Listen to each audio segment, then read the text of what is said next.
Hello and good day. This is the diary of the Pan-African preacher. There's a Swahili proverb that says the laughter of a child lights up the house. The East African countries of Burundi, Kenya, Tanzania, and Rwanda all had their national budgetary priorities read to us in the past few weeks.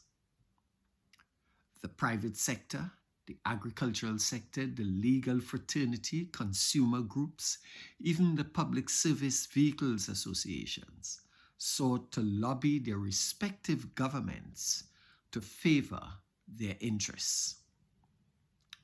So, as a concerned preacher, I searched the traditional and social media sources to ascertain what the Christian churches were asking of their East African governments.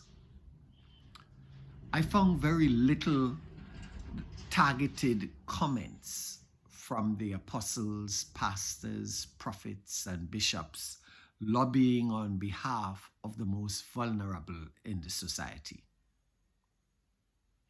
How is it possible to read Jesus' words, "Suffer the little children to come unto me, for such is the kingdom of heaven," and to fail to see its relevance to the vulnerability of children in our villages, towns, and cities?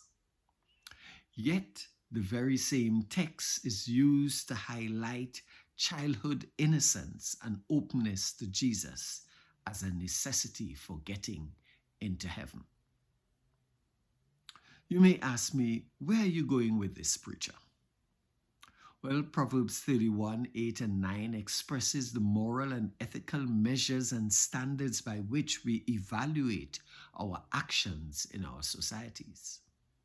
It says, "Speak for those who cannot speak for themselves, for the rights of all who are destitute.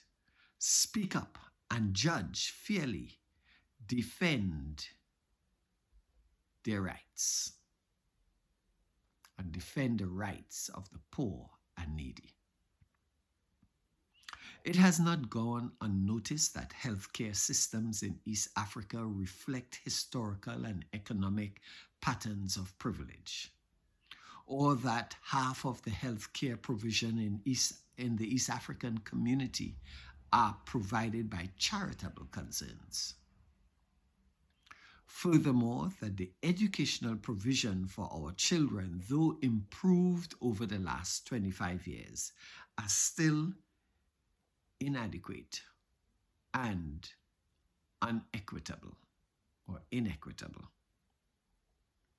So, as I venture to examine the teachings of the Messiah and stand in front of the Sabbath or Sunday school students, I am compelled to let them know that Jesus' deep concern for children also includes them. And as a church, we will use all means necessary to protect their well-being. So as I read intently the hours-long speeches of our financial ministers before their esteemed colleagues, I look for the evidence of the provision and ring-fencing of perinatal services and educational facilitation of our children, our most valuable and vulnerable resources. I salute the William Ruto's government in Kenya for its 30% budgetary allocation towards education, yet express my dismay and disappointment at the meagerly sum of Kenya shillings 127 billion given to the health sector. Now, I know you are saying, "Preacher, you are stepping out of your lane." But I cannot help but think that if we can